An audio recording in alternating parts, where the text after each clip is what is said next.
Mirpur cricket academy মাঠে নিয়মিত bat হাতে ঘাম ঝরাচ্ছেন নাঈম শেখ। লক্ষ্য একটাই, বাংলাদেশ এ দলের হয়ে ভালো খেলে আবারও জাতীয় দলে ফেরার রাস্তা তৈরি করা। ঢাকা প্রিমিয়ার লিগে দুর্দান্ত পারফরম্যান্সের পুরস্কার হিসেবেই জায়গা পেয়েছেন আসন্ন নিউজিল্যান্ড এ দলের বিপক্ষে সিরিজের জন্য ঘোষিত বাংলাদেশ এ দলে। ব্যতিক্রম নন এ দলে ডাক পাওয়া আরেক অভিজ্ঞ ক্রিকেটার কাজী নুরুল হাসান সোহান। নিয়মিতই অনুশীলন করছেন মিরপুর শেরেবাংলা জাতীয় ক্রিকেট স্টেডিয়ামে।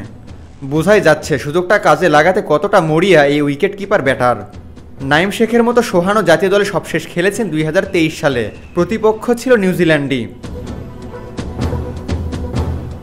প্রাইম ব্যাংক ক্রিকেট ক্লাব দলীয়ভাবে হতাশ করলেও ব্যক্তিগত পারফরমেন্সে নজর কাড়েন নাঈম। 11 ইনিংসে 61 গড়ে 618 রান করেছেন তিনি, স্ট্রাইক রেট ছিল 121। ব্রাদার্স ইউনিয়নের বিপক্ষে খেলেছিলেন 176 রানের দুর্দান্ত ইনিংস। এমন হট ফর্মেই আবারও জাতীয় দলের নির্বাচকদের নজরে এসেছেন বাঁহাতি এই ওপেনার। ওয়ালটন আবারও মিলিয়নিয়ার অফারে ওয়ালটন ফ্রিজ কিনে আপনিও হয়ে যেতে পারেন মিলিয়নিয়ার। অন্যদিকে ঢাকা প্রিমিয়ার লিগের এবারের আসরে ধানমন্ডি স্পোর্টস ক্লাবের হয়ে ব্যাট হাতে দারুণ ছিলেন সোহান।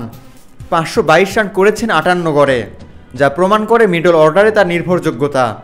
বিপিএলেও ছিলেন ছন্দে, একাধিক ম্যাচ দলকে জিতিয়েছেন একা হাতে। এই ধারাবাহিক পারফরমেন্সই আবার তাকে এনে দিয়েছে নির্বাচকদের আস্থা, আর তারই ফলশ্রুতিতে জায়গা মিলেছে বাংলাদেশ এ দলে। বাংলাদেশ এ ও নিউজিল্যান্ড এ দলের মধ্যকার দ্বিপাক্ষিক সিরিজ মাঠে গড়াবে আগামী 5 মে থেকে। সফরকারী নিউজিল্যান্ড দল কেমন মানের স্কোয়াড নিয়ে আসবে তা এখন স্পষ্ট নয়, তবে তার আগে বাংলাদেশ নিজেদের এক শক্তিশালী ওয়ানডে দল গঠন করেছে, যেখানে জায়গা করে নিয়েছেন ফর্মে থাকা নাঈম শেখ ও নুরুল হাসান সোহান। আবু তালহা, অন ফিল্ড।